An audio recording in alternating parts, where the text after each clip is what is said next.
Hey everybody, it's Sean Haney again, welcoming you to the Canola Podcast, sponsored by Invigor Hybrid Canola from BASF. The podcast series features a number of different guests and experts to discuss what tools they can offer growers to have a successful season. This episode is called Resisting Disease, and we'll cover off disease management strategies for blackleg and other diseases in canola. Joining me today on the podcast are Russell Trishik from BASF and Jason Danielson from Discovery Seed Labs. And while we talk about the topics today, we need to understand that disease management is not a static issue at all and will continue to evolve. All of today's management practices must have the future absolutely in mind. The continued strength and success of the Canadian canola industry needs to be all of our top priority. With that said, let's introduce our guest from Discovery Seed Labs, Jason Danielson. Hey, Jason, how long have you been working with Discovery Seed Labs, and can you describe what you do? Hi, Sean. Yeah, I've been here about 10 years, and the lab really focuses on seed quality and using the technologies and protocols we've developed and licensed to assess customer seed, both for vigor, germination, disease, and then we've also moved into a bit of soil surveying related to disease as well. Great stuff. Well, welcome to the podcast. Hey, Russell, let's start with you. How do you find growers usually diagnose disease in their crop? Yeah, from my experience, the majority of the ways that the growers keep an eye on their crops are what we would term as probably the field drives, right? Pretty routine for customers to keep an eye on what's going on in their fields with routine in drive-bys. I think as crops hit certain stages, they also enter into, a more regimented scouting strategy where, they will stop and take a closer look at things and walk into the fields and try and understand what's going on in their field. Yeah, scouting is absolutely critical, Russell. And I guess, what about the difference between like visual cues versus like some of your, and relying on the experience of kind of what you've gone through in the past, trying to figure out what to do with possible diseases that you're up against? Yeah, if I think back to the start of my career, which was a little bit longer ago than maybe I'd like to share with everybody on the podcast today. But I think, back 15, 20 years ago, field scouting was the number one recommended way to understand what was going on. With the advent of min-till and no-till practices and leaving that trash back in the soil, we do know that, pathogen levels and different things like that have gone up. And as a result of that, I think, it's more confusing now than ever when you just rely upon a visual cue. I mean, a lot of the diseases that are common in Western Canada, Fusarium, Rhizoctonia, blackleg, even now verticillium, when you take a look at a plant, it's darkening of stems, it's different types of potentially spores and things on the plants. So I'd say definitely now more than ever, it's a lot more confusing. And I think a lot of the recommendations that I make would be to look to services like are offered by Discovery Seed Labs and other companies that offer these services to take a deeper dive into what's going on and use the diagnostic services, PCR, different pathogen plating, et cetera, to just really better understand what's going on. I think in a scouting situation, you can definitely diagnose, hey, there is a disease that is going on here, or there isn't a disease. I think the next steps now that a lot of growers really should be taking are, okay, now let's get some of these analytical tests done, the PCR based, et cetera, to understand what are these diseases, just because of how they look and how, I would say, confusing things are in today's industry. So Jason, talk about how accurate the analysis can be and the benefits of kind of getting answers to what diseases people are dealing with. Yeah, recently, or I guess in the last few years, technologies have really kind of been introduced to a number of labs in Western Canada, and us being one of them. And the analysis that we perform on traditional seed tests, and then as Russ is mentioning, kind of on the newer molecular PCR-based test results are extremely accurate. Of course, they're only as good as the representative sample that is provided to the lab. So it's really important for growers and customers to understand how to obtain that representative sample. But once it comes into the lab, the research and analysis that is done is extremely accurate, and that really provides some interesting data points for the growers, because the more they know, the more adapted they can be to the changing situations. And unfortunately, disease and agriculture is such a dynamic industry that you really need to stay on top of it. And over testing is never a bad thing, because the more information you have, the better decisions you can make. So, Jason, what are you testing for in the facility? And does that include soil analysis as well? We test for probably a couple dozen different assays, but the major ones are germ, vigor, purity, disease, and that's a pretty extensive list itself, depending on the type of crop it is.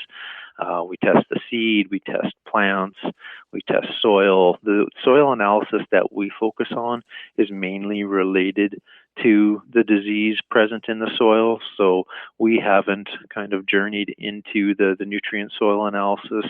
There's a lot of great labs out there already doing it. So we've kind of just focused on what we're good at, and that's kind of the analysis of quality of seed and presence of disease, both on the plants and in the soil. Now, there's the findings, Jason, but do you also kind of go the extra side of it, which is kind of the qualitative analysis, not just the raw data, where trying to provide some guidance so that people can make some better decisions? We try and stay away from too much of the agronomy end of the business. We really kind of focus on, providing not just the base level of analysis and, quantitative, qualitative analysis, but we will kind of venture a little bit into coaching them on where they can look for the interpretation of what we've provided, because we really see a very small snapshot of what a grower is doing. And as I mentioned, the dynamic nature of the business of agriculture, you really need to see the whole picture. And in our lab, we only kind of get to see a snapshot of what is provided to us. So we do our best to kind of give them the best data that they can use. And then in parallel with individuals like Russ and his team at BASF or their personal agronomists, they're really able to kind of dig down into that data and make better decisions based on their soil, their weather, their farming practices. So it's beyond our scope, but at least we kind of give them the foundation that allows them to make those decisions. And obviously a company like BASF is heavily invested from the breeding and the product side to try to help growers manage some of these diseases as best they possibly can. Now, Russell, I guess, how is Invigor, kind of fill us in here, how is Invigor managing these diseases while still at the same time having things like sustainability in mind? Yeah, it's a really good question, Sean, and I think it's one of those questions that maybe we don't talk enough about, and so I really appreciate kind of the opportunity to bring it up. So, as you mentioned before, I mean, the sustainability of the canola industry really is that kind of guiding light that we always use when developing products. So in our breeding program, primarily, all the key factors that are influencing today's canola production, and even we look forward to the future, what potential problems could be impacting the future canola production. We really try to keep that, as like I said, a bit of our guiding light in the direction we go. So obviously we look at tens, if not 20s, 30s, hundreds of thousands of different potential new products that we could bring to market. And all of these, as they go through the certain phases, are tested against today's existing problems. So we have disease nurseries, we have blackleg nurseries, we have clubroot nurseries, to ensure that the products that we are developing not only meet that high yield and agronomic standard that our customers have grown to know. So we also try to keep everybody's best interest in mind and make sure that they are really focused on also having the highest degree of genetic resistance possible to all the diseases. And as I said, we really try to look to the future. So as things like verticillium have started to pop up, we very rapidly started to take a look into that disease and understand where we stand and what we can do to help prevent those things from happening. So, I mean, I can't thank our breeders enough for the work that they do in these areas. Russell, the fact is, though, you can do all the testing in the world, but if you don't do a good job sampling, it really doesn't provide you any quality information. Well, and that's exactly it, right? So I think that's the one thing that, I think Jason mentioned when he was talking about the work that they do. I know from having a bit of past experience in the type of work that Jason and his team do, those tests are very controlled and they're very accurate. However, they're limited by the samples that are brought in. How representative would be one scoop of dirt from the middle of a 640-acre field? I'm sure Jason could tell you every organism that was in there.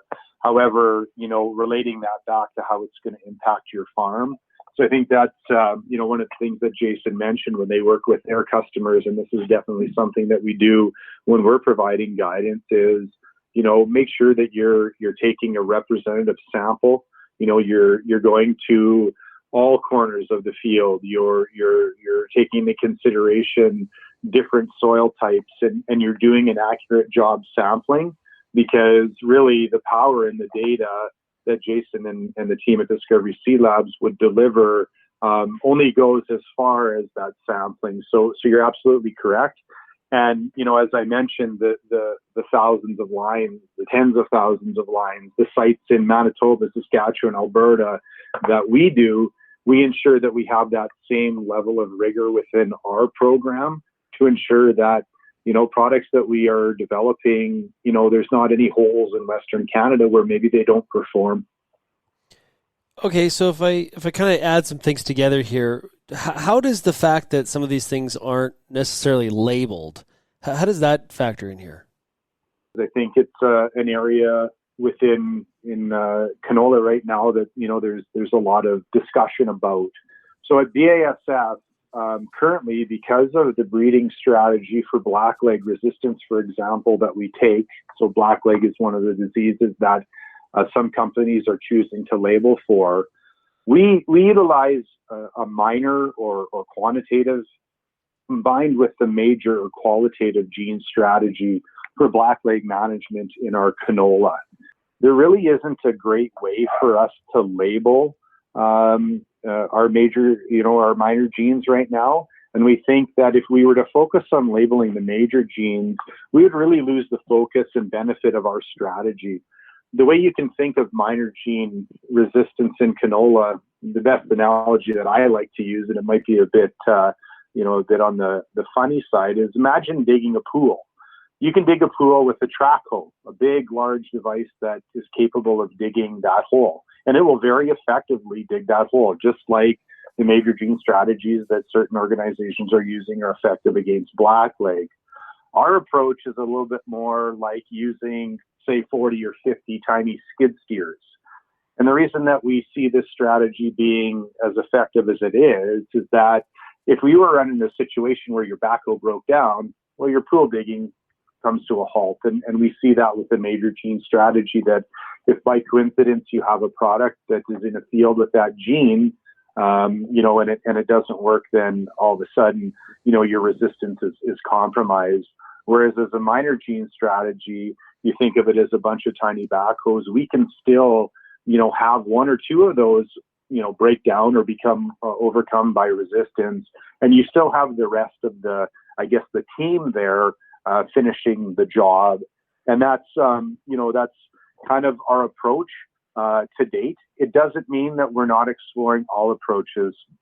Our target is to really have the best products from a disease resistance strategy, as well as a yield strategy moving forward. And to date, we've really been able to come out with the most, resistant products as well as the highest yielding products by taking this strategy. I mean, a good example would be Invigor L233P, which has both a minor and a major gene strategy. That seed has been grown on over 21 million acres in Western Canada over the last half a dozen years here or so, and it's still going strong. So, we just see this, our strategy as being robust and enabling that. And because you just can't label the minor genes, it's just not a strategy or a path that we've decided to go down as of yet. But like I said, we are always looking to produce the highest yielding and the most disease-resistant products. And we look at all sorts of different strategies in that adventure down that path to come up with those products. Yeah, Sean, if you don't mind me jumping in here for a minute, Russ, what you're saying is really accurate. We've had the ability to screen for specific blackleg races now, just for a few years. It's a fairly relative new technology to the testing industry. It's a great tool in our toolbox for our customers. But what we're starting to see is when diseases like blackleg are present and when you can go down to the race level, often if there is a problem in a field, it's not just a single race. So what Russ is referring to is something that is very relevant, because we are seeing when that disease is present, that it is in multiple races in a field. So having a strategy like that definitely leads to a more successful opportunity for controlling the disease, it's something that we're seeing and is relevant in the labs. And one of the questions that I get routinely is, if you've got such a robust genetics package in your canola, why are you adding a seed treatment that also tops that up? And I mean, lots of people maybe read between the lines and think that maybe we're concerned or something, which is furthest from the case. So I just, maybe from your perspective, because I know this is a little bit more in your area of expertise, could you maybe enlighten our listeners on why we would take this approach and why having a robust genetic package coupled with a strong seed treatment to also manage the disease in which those genetics are resistant to is a good strategy? Yeah, just, from my molecular genetics days, understanding single modes of action versus multiple modes of action, I think it's great insurance to have different things, protecting your crop. We're big proponents of seed treatments in the lab here. We do quite a bit of tests where samples will come in and we will treat them with the seed treatment and then without, and compare those. And the lab isn't the field, but we see remarkable results with how that seed treatment can affect not only the decrease of disease on that seed, but it actually adds a pretty big jump in the quality of that germination process, because you're not stressing the disease. Hey, Jason, can you talk about other emerging diseases or trends Discovery Seed Labs is noticing from your side? Yeah, definitely. And as I mentioned earlier, agriculture is such a complex industry, and it seems to be, just like every year is different, every region is different. So, overall trends are very hard to kind of pinpoint, but in certain areas, depending on weather patterns, depending on the agronomic practices, we do see a lot more number of infections when something does go wrong. So this might be partially due to the power of the tools we are using, but when we do analyze the samples, and they are properly collected and representative of the fields, we have a saying here at the Discovery, G.I. Joe, garbage in, junk out. So if you give us garbage, if you don't take the time to give us a proper sample, we won't be able to give you a great result. So So once we do get a proper sample in, we do see more disease when a disease is present. Some of the more trending diseases, clubroot is definitely one that we are screening more for, so we are finding it more often. But again, the canola companies like BASF have done such an amazing job giving farmers tools to combat that it's not really a scary disease anymore. It's kind of one of those things that if you screen for it and you find it at an early stage, utilizing the resistant varieties is an unbelievable opportunity for guys to control that and to keep growing canola. A new one that's come out is Aphanomyces. So that one that's a little more tricky just because of the nature of the disease itself and how new it is to the pulse industry. So those are two that we're following pretty closely. Russ had mentioned Verticillium. We're also seeing higher numbers of Fusarium, not just gram but total as well. And I think it's just due to tightened rotations. There's a limited number of crops that guys can make good or farmers can make a decent return on, so that's kind of causing them to tighten their rotation. And when you do that, the nature of the game is more disease and more issues when the environment is set up for it. So it's definitely never a dull moment in the lab, and you never know what the next phone call is going to bring, because we have increased our R&D capabilities. So when we do get a phone call, a lot of times we can work with customers to develop a new detection or new assay to help them kind of figure out what's going on in their fields. Well, I know this year hasn't been the worst for disease in Western Canada due to the drought, but I want to thank everybody for taking the time to talk sustainable practices with us today.